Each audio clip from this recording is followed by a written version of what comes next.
Hello and welcome to this edition of Closing Trades right here in ET Now. It's getting a little rough out there. Got a weak handover from global cues, and it wasn't meant to be any different for Asian markets or for that matter standalone our markets as well. So pretty much around the lowest point of the session as we step into the last lap and last 1 hour of trading this afternoon.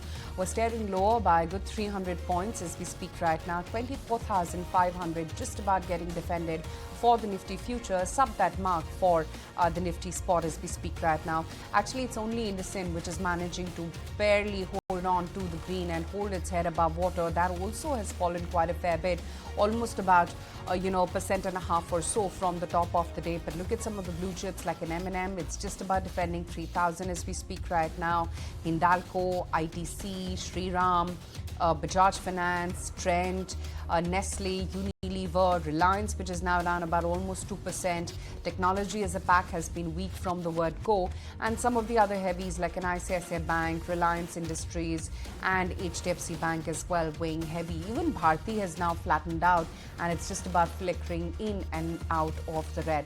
Look at the market breadth. That as well is seeing acute weakness. It's a count of 192 standing to the declines as we speak right now, with barely 29 names standing to the advances. And might I add, Europe as well has started off on a weak footing. You're staring lower by about almost 7/10 to about 1% apiece pretty much across the board. What about the US futures? They too are not really indicating any meaningful recovery while it's still early days yet, but it's flat for the S&P as well as the Nasdaq with just about a very, very marginal positive bias.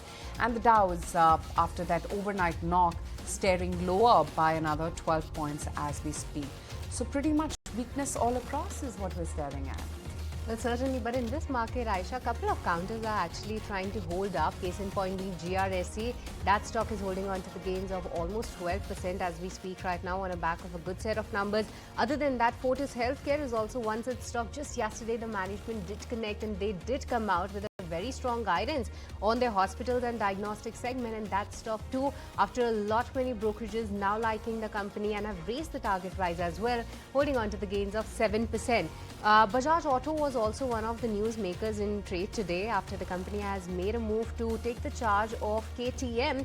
Well, of course, in the news, we have been tracking the kind of fund infusion that the company is planning, but an official announcement coming up, and that stock has actually recovered from the day's lowest point. It's a very sentimentally positive news flow with respect to Bajaj Auto. Other than that, well, like you said, that nothing is actually holding up. And in some of the other news flow, apart from the stock reactions, we have been tracking that our sources tell us that SEBI may issue a final circular soon, and NSE propose shifting the weekly expiry to Tuesday. That's our sources telling us as of now, and that's one of the biggest news that we have been tracking. So definitely on the markets, not a great day coming in given the weak global handover, and we are just replicating the move. Over a percent cut coming in for Nifty 50, while for Nifty Bank we have drifted below that 55,700 mark as well, and pretty much there as we speak right now. But what to make of the markets and what should your strategy be like? Let's try to decode that, and let me welcome on board Sandeep Sabrawal, who's joining us on the show right now, as well as we also have Akshay with us. And Akshay, quickly, if I can have your take on the benchmark indices given the weakness, and after that initial fall in the first couple of hours, we are just trading at those levels with a downcut of over a percent now. Give us some sense that where do you see the index headed? Good afternoon. So yes, technically, if you look at the slightly broader picture, there has been some selling intent since the last couple of days. What I see in derivatives is a lot of long liquidation, and the pressure primarily is because of the spike in the US 10-year bond yields. That's one of the reasons which is contributing to this fall. If I were to see the levels, 24,500 is one of the options put writing support, but slowly this is giving way as we are trading below the support levels. And there is a chart gap which has been seen few trading sessions back at the levels of 24,100. So in all likelihood, the broader positional view is suggestive that this gap may likely be filled at 24,100. That is the downside one can look forward to. And right now, the resistance for the market is 24,800. So short term, possible indications or early indications are that markets are trying to head down for levels of 24,100. Okay, we could be staring lower at 24,100 levels as well, already sub that 25K mark. Sandeep, hi, afternoon. How is it that you're analyzing the market landscape? Today, it seems like we've fallen prey to the global weakness. But does it seem like 25,000 thereabouts was as best as it could get in the near term? Aisha, the markets rallied 17-18% from the bottom. So obviously, a few percentage of correction after that is a logical outcome. Now, the reasons come about why it is correcting. So some global event will come, some domestic event will come, etc. So I think all that is fine. So markets, I believe, are in a fine fettle. There's no big concern per se. And so because the macroeconomic outlook is looking good and strong, and in that context, it should do well. So globally, there's volatility related to bond yield spikes, etc. But I think those are more to do with those specific economies, and I don't think that there will be repercussions unless and until the bond prices totally get unhinged and it leads to some sort of crisis scenario, which is a low probability event at this point of time. What is it that we should brace ourselves for? From those tariff announcements, from the March lows, we've made a decent recovery, like you said. But from here, would you be in a rush to put still fresh money to work, or would you say wait it out? Because, again, the profit taking or this bout of correction also could be as steep has been the climb up. If the market rally 17-18%, then obviously 4-5% at least they'll give up. So maybe 1,000 point from the top is not unlikely event. It's more a likely event. So I think once as that plays out, then people should be looking to deploy. I don't think that we are going to get a very, very deep correction. All right, but Sandeep, also give us your take on Dixon Technologies. I'm sure that we have touched this counter with you many times, but the earnings this time were not that bad. Yes, of course, there has been some concerns related to the valuations, the kind of stretched valuations, or rather rich valuations, what these analysts highlight. And also there were some delays in some of the upcoming projects. But do you believe that the 7% cut was warranted for Dixon Technologies? And at these levels, do you still believe in the long-term growth story? Yeah, I think growth is going to be there at least for the next 2-3 years. And that will be rapid growth based on what the company is saying. But I think the valuations are totally dealing from the reality of what the company does. So contract manufacturing companies, which have a high proportion of the income coming from PLI benefits and operating at 3.5-4% kind of margins, cannot have price earning ratios of 120 times. So I think the valuations are excessive, extreme. Like I think they're on the extreme end of excessive, and I would think that the stock will require a significant correction for it to be one in any reasonable range of buying. I'm just going to bring up the chart for IndusInd Bank because really that's been the curious case today, hasn't it? It's really been a quarter to forget. While the core profitability has been muted, there were several one-offs even post that forex adjustment, which led to this kind of loss that they've incurred in this quarter to the tune of about 22 billion rupees of a loss that they have seen. Having said that, on the con call, the chairman mentioned that RBI has asked for MD and CEO candidate names by 20th June. So it seems like things are headed in the right direction to, form the next set of leadership at IndusInd Bank. But Sandeep, were you surprised when the stock opened gap down and was, I think, almost holding up 3% at the session highs today? Does it seem like all the negative in the is already in the price for IndusInd?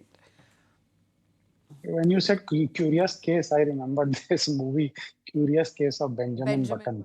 Yes. So it totally reverse to. So I think it's also going the totally reverse side. So in financial, Aisha, my view is that we should not be Robin Hoods in financial stocks. So uh, there have been so many things which have come out from IndusInd Bank. And when the new management takes over, a new CEO takes over, I believe there'll be further things which could potentially come out. We don't know. There is a low probability that nothing more comes out, but there is a very high probability something else comes out. I think this bank will now need to go through a phase of significant consolidation, rebuilding, etc., over a period of time. And people should be very careful buying into this bank, irrespective of what the valuation ostensibly look like. Because finally banks are valued on price to book, but what is the book? We've seen, so I'm not comparing it with Yes Bank in any way, but then we saw the book can be totally unreal in case of many financials. So I think people should be very, very careful, at least in financials. Like other companies, you can take risk, but in financials, the risk, I don't think you should take so much risk. Well, I wish I could say that IndusInd Bank is reverse aging like Brad Pitt, but clearly not. Akshay, tell me, what's been your reading? Was there serious amount of short covering on IndusInd when it opened for trade today? Yes, so data-wise, yes, there was some bit of short covering in the opening trades. And if you look at the broader setup of IndusInd Bank, at least from a month perspective, the setup continues to be neutral. So right now, the range which is pretty evident is the support of 725. That's where we opened today. That's where there was a slight short covering intent. And if there is a recovery, you can expect more of a recovery till 840, which was the recent swing low. So I believe this is more of a stock which would bode well with the trading community, buy supports, sell resistance, but really from a buy and hold perspective, still there are no strong cues emerging going by the technical setups. The other one, of course, which has been a solid set of numbers, no doubt about it, but what you saw was an influx of Mahakumbh in the quarter gone by, extended wedding season as well, and that really favored Interglobe's numbers. Having said that, there are, of course, some near-term issues which the management highlighted in the call yesterday. They're guiding for a Q1 FY26 hours growth of mid-teens. They're talking about the India-Pakistan conflict impact, stating that operations at 11 airports, which is 170 flights daily, were suspended for about almost 8 days because of the Pakistan airbase closure. They're also talking about damp leasing 5 additional wide-body aircrafts from North Atlantic in the second half, and that the airport at Noida and Navi Mumbai is expected to start from June 26. They're hopeful of the government permission to extend damp lease from Turkey airline operators beyond May 25, as customer tickets have already been booked and company continues to be in full compliance with the measures there. But Sandeep, again, it's really about how much price do you want to pay for Interglobe. There is no doubt it's the market leader. It's a very, very narrow listed pool. You don't have options other than Interglobe Aviation. But do you buy at these levels, or do you profit take at these levels, around 5,500 thereabouts? You definitely don't profit take because their competitive position is so strong and they are so well placed that I think they'll continue to do well. Their profits, like the profits they reported, were 30-40% more than what the best analyst actually was expecting. Obviously, the impact of the conflicts and some slowdown, etc., would happen in the month of May. But the long-term value of a company doesn't get affected at all about with what happens in a particular month. I think directionally it's very well placed. Uh, Competitive intensity in the Indian skies is not going to increase because new players are not going to come in. And SpiceJet obviously is a very small uh, operator now, so it's largely Interglobe, Air India, and Akasa as some share. I think if all of us take flights and all, we know how full the flights are. I think they're in a sweet position. I would think that any correction which comes about due to negative factors, one bad month, etc., would be an opportunity to buy rather than looking to sell the stock. Right. Okay, that's the take coming in on Interglobe Aviation, pretty much a core portfolio name. So any decline should be used as an opportunity to buy into the stock. But let's also hear out what the management had to say about the capacity guidance and growth, of course, going forward. For the financial year 2026, we've already provided a capacity guidance that we will broadly grow our capacity by early double digits as compared to the financial year 2025. For the first quarter of the fiscal year 2026, we expect to add mid-teens capacity compared to the same period last year. April performed well from a revenue standpoint. However, following the geopolitical disruptions, we have seen some impact on our overall revenue environment due to increase in cancellation and impact on the booking trends. We are closely monitoring the evolving trends to assess the impact on PRAS for Q1 2026. All right, so that was the management of Interglobe Aviation. In this market as well, the stock is holding on to the shade of green. But like we were just chatting about IndusInd Bank, the company in its con call mentioned that all the issues related to discrepancies are duly identified and addressed. But what's next for IndusInd Bank? Will RBI take further action? Ankur joins in with all the details. Ankur? Yes, after IndusInd Bank has reported its Q4 earnings, the bigger question remains what happens next to IndusInd Bank. We understand that the bank is going to report the fraud matter to either regulator or investigative agencies because the bank has now found that there was not just process lapse but a fraud has happened against the bank. There is likely involvement of employees of the bank in it, and the bank has clearly mentioned that it has suspected occurrence of fraud against the bank, not just irregularity. Now, the total accounting discrepancy is pegged around 1,269 crore in FY25. But more importantly, now it is up to regulator on what action it takes. Sources have informed us that RBI is keeping a close eye on IndusInd Bank regarding the matter because it is also awaiting what happens to the names of CEOs which is yet to reach the door of Reserve Bank of India. Remember, the bank has clearly mentioned that it is in process of finalizing its successor and these names are likely to be sent before 30th June, which is the deadline of finalizing those names. Apart from that, we also know that the oversight committee is what actually running the show under the leadership of Sunil Mehta, and already the global executive firms is in process of finalizing the names, but we understand that it is going to be the outside candidate for the name of CEO of IndusInd Bank. But more importantly, even after the clarification, even after the Q4 earnings conference, there are more questions than answer for the bank.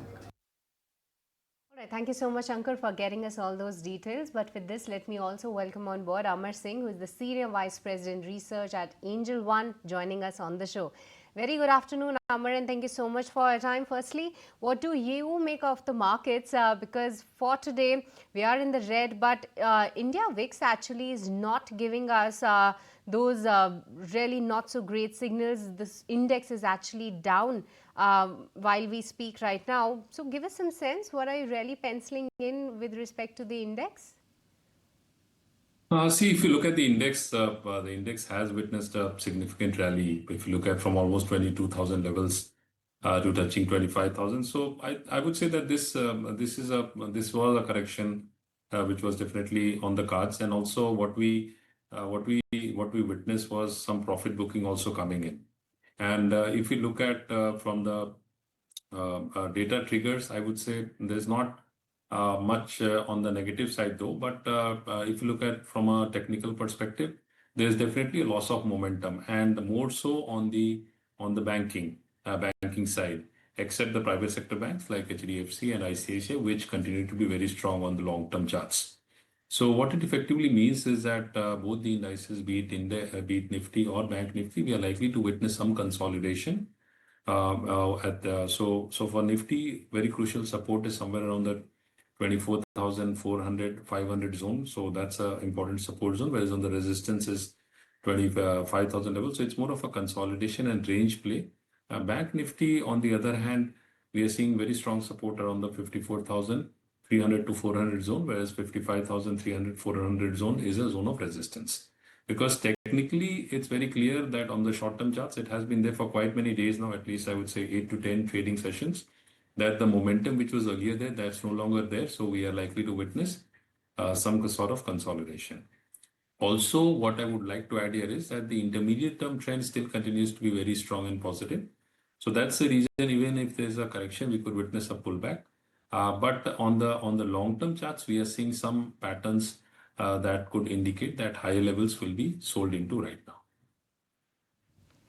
All right, so that's the take on the benchmark indices. But with this, viewers, it's now time to slip into a very short break. Don't go anywhere. We'll be right back. As of now, the markets are inching higher. A mild recovery from the day's lowest point, but indeed a sharp one. So stay tuned for more. We'll be back just after this quick break. Welcome back to Closing Trades right here on ET Now, and the markets are witnessing a mild recovery from the day's lowest point, but indeed a sharp one, because for now Nifty has recovered from its day's lowest point, now trying to knock the doors of 24,600 as well, while for Nifty Bank as well, it's almost been more than 200 points of recovery from the day's lowest point, just holding on to the cuts of 200 points. Some of these stocks like Hero MotoCorp, Ultratech, BEL and even Bajaj Auto, they actually have added themselves into the list of Nifty 50 gainers as we speak right now. But other than that, one of the counters that is doing very well today is indeed Fortis Healthcare, because what we get to see is that the company's earnings have been really great, but the management has actually gone ahead and guided for a double-digit growth in FY26, with the margin recovering to 23% levels.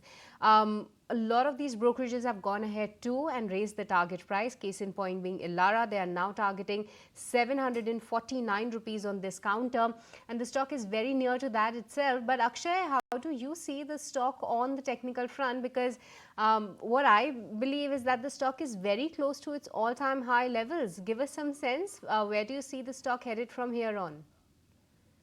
Yeah, exactly. You're right. The stock is nearing or almost tested its all-time high levels. I think way back in January 2025, we had this levels of around 743 being tested. And from there, we had a significant correction all the way down till 600. So yes, this resistance does have importance, at least if you are trying to time the stock or trying to take profits for today or tomorrow, the 740, 745 zone comes into play. That is where you can expect some bit of resilience or profit booking. But broadly, if you were to buy and hold with minimum 15-20 day perspective, the broader technical setup is still positive, and eventually maybe it holds today, tomorrow, but later on, eventually the breakout is in the making, post which positional traders or medium term holders can expect targets till 800.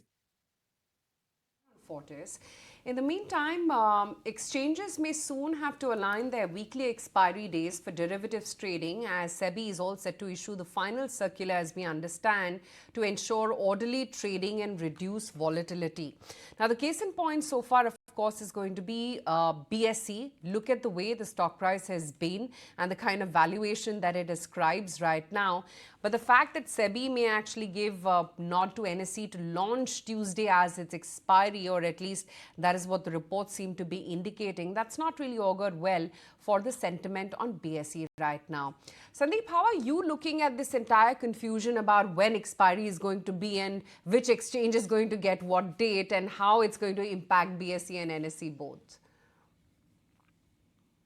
Yeah, so I think there's too much going on. So it's very difficult to have a conclusive view till SEBI comes out with the guidance. But obviously, if there is going to be a common day for both the exchanges, then obviously BSE seeks to lose a lot. So I think let's wait for the final things to come out, because as it is, the derivative volumes have fallen significantly post the restrictions which were imposed earlier. And this could further potentially hurt BSE. But like I said, we need to wait for the actual guidelines. Now, of course, BSE is pegged back a little bit. It's down about almost 4% as we speak. But Sandeep, good to have you on the show. We'll let you go on that note, but we're just getting news that IndusInd Bank's promoter group, that's IIHL, has expressed trust in bank's chairman and board, with Ashok Hinduja saying that swift actions will reinstate customer confidence. In fact, Ankur Mishra, my colleague, is here with more on what Mr. Hinduja has to say a day after the earnings. Yes, a day after the earnings, a vote of confidence coming in favor of bank's chairman and the board from Ashok P. Hinduja. He mentioned that swift actions by board will rebuild trust and enhance transparency. In fact, he calls a start with new dawn for IndusInd Bank with a sanitized slate. Remember, the bank had already declared that there is a fraud that has happened to bank and on which the bank will take action. The action can be investigative agencies probing the same. The action can be regulator taking some more action on the bank. We also reached out to regulator for finding out what Reserve Bank of India could be doing on the IndusInd Bank issue, but we have been told through sources that the regulator has been keeping a close eye on the situation. In fact, a committee was already formed to run the operation, and a basic question which remains for the bank is who will be the next CEO of the bank. We understand that the process has already started and the names will be finalized by June 30. For now, the bank is running show with Sunil Mehta, who is the chairman of the bank, and Ashok Hinduja clearly backing the chairman and the board after a bank has declared earnings. Right, okay, that's that on IndusInd Bank and the commentary that we're currently seeing from Ashok Hinduja coming in on IndusInd Bank, saying swift actions by the board will rebuild trust. Management's swift action is going to enhance transparency. Coordinated efforts from the management kept the bank's business healthy. And what they have witnessed, saying that they're seeing a new dawn for IndusInd Bank with a sanitized slate. He's also lauded RBI's orderly stance in addressing issues at the bank and committed to support with equity infusion if that would be the need. IndusInd Bank has recovered a fair bit, got a little wobbly just of late, flattened out as the market also dipped, and now again it's on its way to recovery. 785 is where that stock is right now. Ashi Anand too joins in on the show. Ashi, hi, afternoon. How is it that you're looking at the developments in IndusInd Bank? Safest to avoid right now, or would you say for those holding it, maybe could buy some more, because even after the earnings, you didn't see a crash in the stock. Seems like a lot of negatives were already in the price. Hi, firstly, thanks for having me on the call.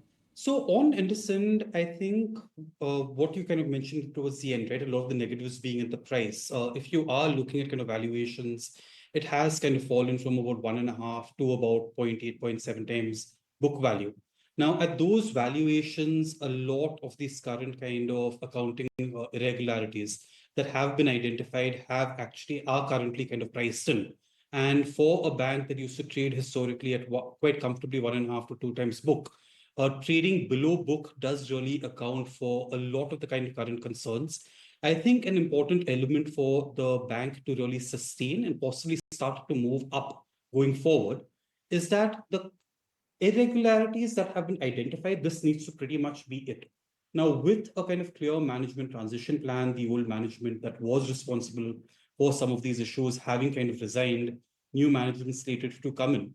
The bank does have kind of good positives in terms of its longer-term franchise strength. And as the new management comes in and you start to kind of see the recovery, we think the stock could kind of do reasonably well going forward. Possibly for people who've got investments, they could possibly keep holding. But I think for someone looking at kind of entering the stock at these levels, you probably wanted to wait to see clarity in terms of one, the new management and the kind of overall things they're doing to put in place things in the bank going forward, and also just ensuring that there are no other cockroaches that actually come out of the cupboard. All right, so that's the take coming in on IndusInd Bank. Well, of course, the stock has recovered from the day's lowest point, indeed now almost at the day's highest point with 2% of the gain as we speak. Well, moving on then, let's also hear out from Manish Jain, Chief Strategy Officer at Mirae Asset Capital Markets, as he discusses the key triggers for Indian equities going forward, shares his top investment picks amid the current volatility, and also touches upon the trajectory of Indian economy. Let's go across and listen in. At the conference, if I see that the whole idea of this conference is to connect the investment ideas with the capital, and most of the investors who have experienced huge volatility in last few weeks have I think got the decent chance to re-enter into the market, those who were feeling the left out. And my interaction with some of the domestic investors as well as the foreign investors suggests a few strong points in favor of India. They are saying that India is at a sweet spot in terms of geopolitics. The inflation trajectory is downwards. RBI has cut the interest rate, and if the inflation trajectory is favorable, then we can see more accommodative stance from the RBI. While the GDP growth on an absolute basis is slightly slowed down, but if we compare it with the leading economies in the world, we are still doing the best or better. So from that perspective, they believe it's a good place to continue to invest, and at some point in time they would like to increase the allocation, and on a select sector they have already identified and making those bets. And what are the sectors that you and the people at your conference are optimistic about right now? So, if we look at, while it is the most popular theme in the market, and some might say that there is a lot of run-up which has happened, but as a theme I have seen people continue to talk about defense, and not only in India, they are talking about globally. So it's not a new theme, but I would say this as a theme which continues. In terms of pharma, what I have heard that people are saying that this is one of the sectors which cannot be ignored for a very long time in India. Again, India is making good strides in the manufacturing sector, so people are very positive about manufacturing in India. Now, everybody has talked about, say, China plus one. People are also talking about that why not India can be a place where it can act as like China plus one, Vietnam plus one. So I think there is a lot of bullishness on the manufacturing sector as well. We've seen a momentum in the local equity markets, which is building up now. There are bouts of volatility we've seen. I mean, the market is down today, but I mean, this is something which the market has picked up momentum from the time from early April when the US announced tariffs, and there was a bloodbath in the global markets. So going forward, what's your outlook on this space of the market building up from here? I think earnings now have bottomed out. I mean, last 2-3 quarters we were seeing a trend where earnings were kind of declining. This quarter so far, whatever results have come, I am slightly positively surprised with the growth in the top line as well as in the bottom line. So in my sense, from here on, the earnings can either remain stable or start improving. I think we have kind of estimated, how the tariff angle is panning out, and more or less unless, again a big surprise comes, we have started factoring in that what kind of slowdown it can bring into the various sectors and what could be the quantification of it.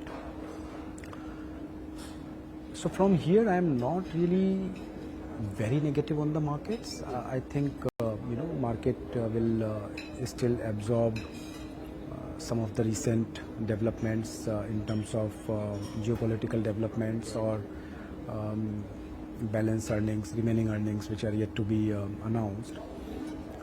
So from that perspective, I think the kind of dips which we saw twice in the beginning of this calendar year.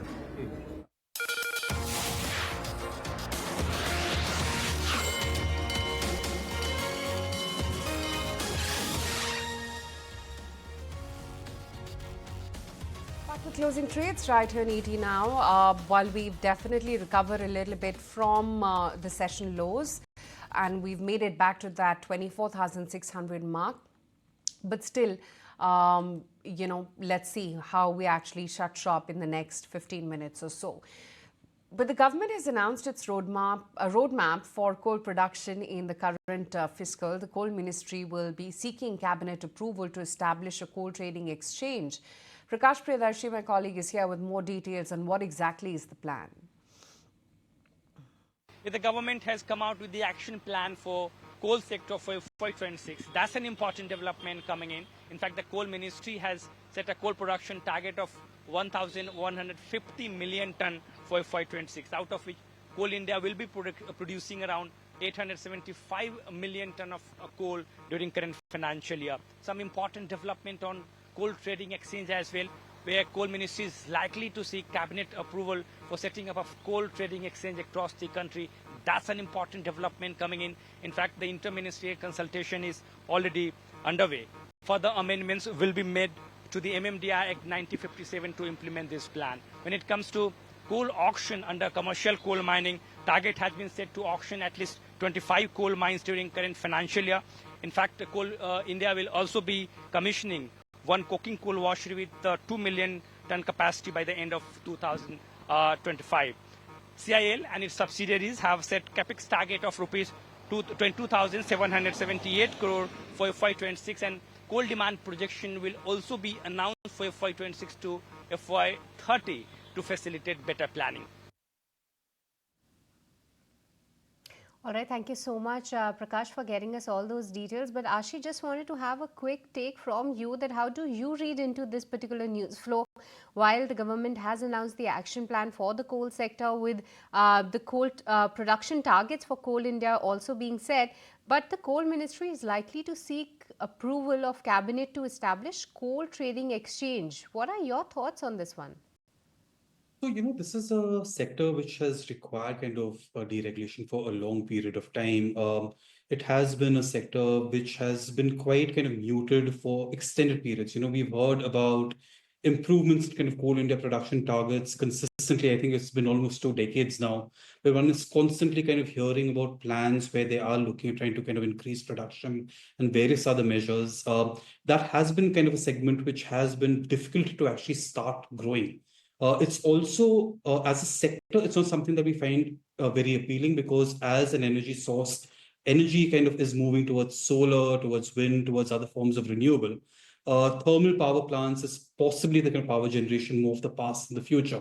So in terms of coal as a sector and a segment, it's not something that we really focus on quite significantly. Coal India and production targets have been something which have been lagging for quite a long period of time. I think the coal trading exchange is something which is interesting. There is a need for kind of modernization and kind of deregulation in the sector. This is a step in the right direction. But it is something that we'll continue to watch, because we've heard a lot of promises from the segment, but actual execution has very often lagged. Right, okay, that's the entire word coming in on the energy as well as the coal space. But exchanges, let's get back to that, because they soon may have to align their weekly expiry days for derivatives trading, as SEBI is all set to issue the final circular to ensure orderly trading and reduce volatility. Ankur is back with us with more details. Yes, definitely. We expect that SEBI is likely to issue final circular on expiry days in FNO very soon. Remember, this whole discussion started after NSE said that it wants to shift its expiry date to Monday earlier, and after that, SEBI came into action. It did limit 2 days, Tuesday and Thursday, for expiry day, and each exchange needs to choose one. That was the guidance which was found in the draft circular. Now final circular is still awaited, and we understand through sources that NSE wants its expiry day to shift from Thursday to Tuesday. And what is the expiry day of BSE FNO contracts? That is also lying on Tuesday. So it is clear-cut clash with another exchange on which day of expiry needs to be chosen by NSE and BSE. Both are applying for the same day, but we also understand that there is a meeting which has already happened. A secondary market advisory committee had met on this matter, and NSE had indicated that it wants to shift from Thursday to Tuesday. Now it will be on regulator whether or not they grant permission for Tuesday being expiry day for NSE, but there are scenarios which NSE has presented to SEBI regarding shifting of expiry. While there was a concentration risk which was highlighted by the regulator earlier, NSE has presented a case that if it shifts to Tuesday and BSE expiry shift to Thursday, there is not going to be a major impact. But all in all, the ball is in the court of regulator. SEBI will decide finally which exchange will have expiry on Tuesday and which exchange will have expiry on Thursday. So that is yet to be decided. No, I think the RBI is looking into that. Whatever the SEBI has to do in relation to whatever SEBI's remit is, SEBI is doing. Which NSE IPO, I think all I can say is that if all the outstanding issues will be resolved and we will move forward. So by when? Is there any timeline on it? Can't give you the timeline, but I think we should be soon be doing it. So have you received any assurances from the NSE side and some of the NSE and SEBI, they are talking, and I think they're resolving the issues, and I'm very hopeful that it will be cleared and we'll move forward. No, that is a policy call is to be taken by the government. Crypto as such is not a security at the moment under the SEBI's remit. Yes, I think we are working on it. That will be through soon. But we also have comments coming in from NSE Chair Ashish Chauhan on the same. Let's go across and listen in. SEBI's views are, or SEBI's final decisions, we'll have to abide by. But you already sent you a proposal to SEBI. So we had already tried to shift our expiry to Monday. We were to go live in April first week, but we were told to keep it on hold because the new regulations were coming. And so once the new regulations come into play, we will have to do according to what SEBI wants. will you send your comments again? Once they have finalized their framework, we'll have to do that. Okay, on IPO thing, it's under process. And of course, SEBI chairman said that the NSE officials and SEBI officials are under discussions and this could be materialized soon. So what's the update on that? No, we have asked for no objection certificate. We being a highly regulated entity, we need to get, even before preparing our DRHP, we need to take the SEBI's approval. So that we have asked for. Once that approval comes, then we will be preparing our DRHP and then we'll file with SEBI as a company which is desirous of listing. So it's a longish process. Right. Actually, we've often talked about the entire capital market theme, not just exchanges, but AMCs, brokerages, etc. Where within the listed pool do you still find value and you would still think that one can put fresh money to work?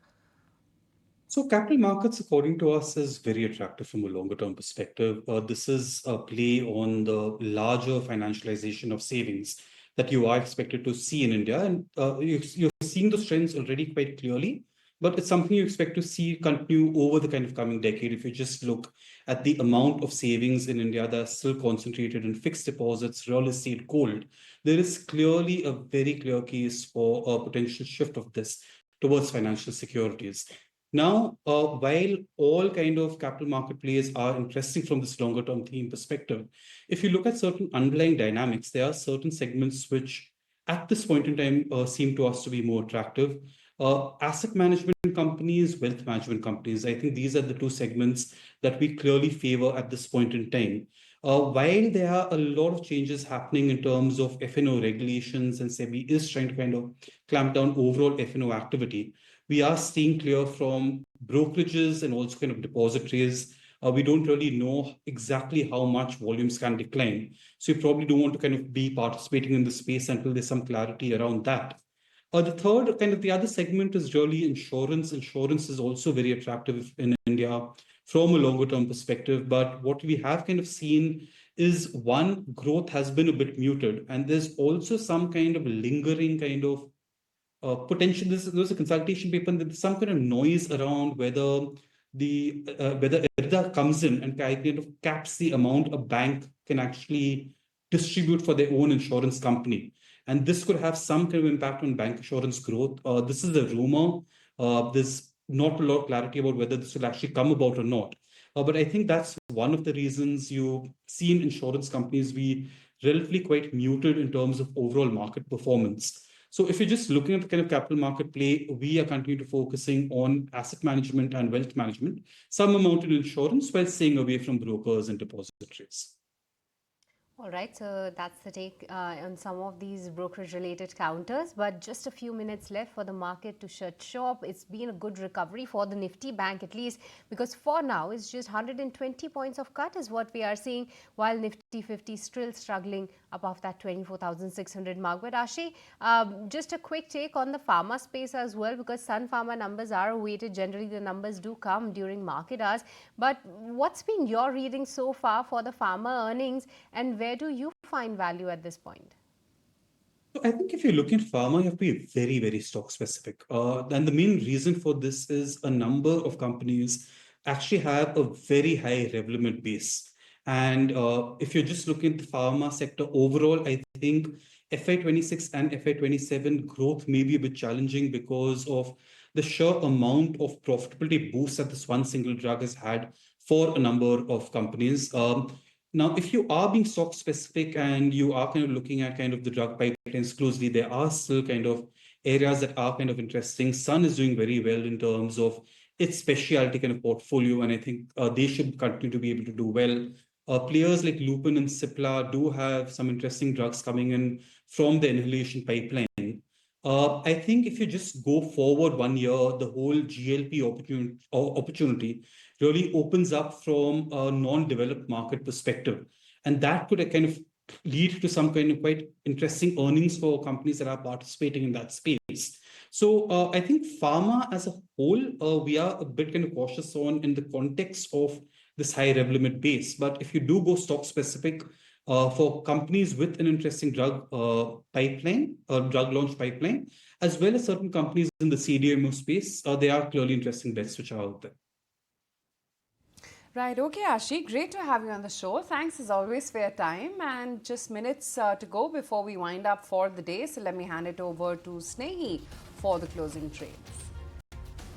Well, absolutely. Let's take a look at how today's trading session has panned out for us. It's been a very poor expiry day coming in for us.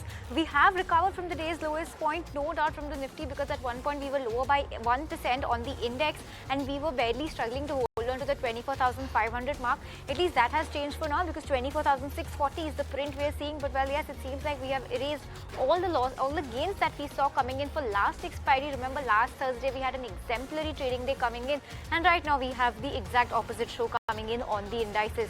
Sensex also lower by 0.7%, so that's in tandem with the Nifty. It has been in tandem with the Nifty over the course of the day, barely holding on to 81,000 right now. Nifty Bank, some recovery seen on that front, just a 0.2% drop coming in on Nifty Bank, but around the 55,000 mark right now is where that is.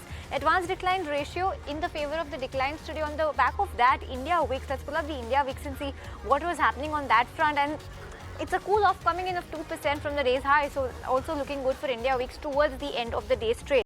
Today, what has surprisingly done well, and surprisingly the top Nifty gainer, is IndusInd Bank.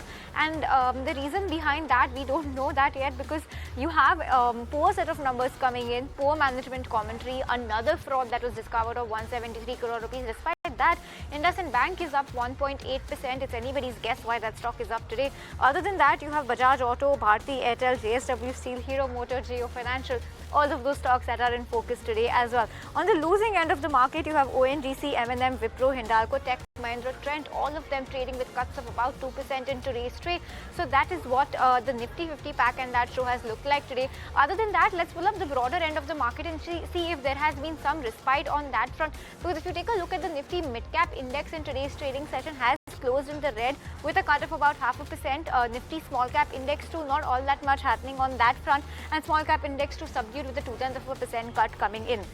Sectorally, only Nifty Media has ended the day in the green. Other than that, all these indices have ended the day in the red, with Nifty FMCG seeing the most cut coming in, a 1.4% cut coming in on the FMCG name. That was led lower by UBL, Varun Beverages, Marico, ITC. Remember, ITC numbers we were expecting later in the day along with Sun Pharma.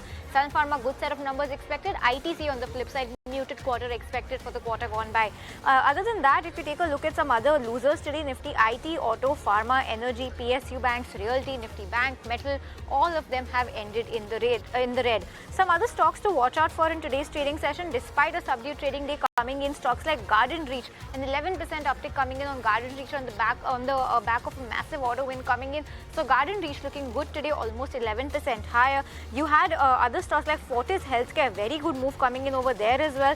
Astral has done well, a 4.5% uptick on that front. We interacted with the management as well. So those were some of the stocks to watch out for. VA Tech Vibha, good set of numbers. Colgate weak. Strides Pharma also came out with its numbers, and Gulf Oil also in focus on the back of weak numbers. But that's how we're wrapping up for today. Nifty 50 below that 24,650 mark is what we can see for now.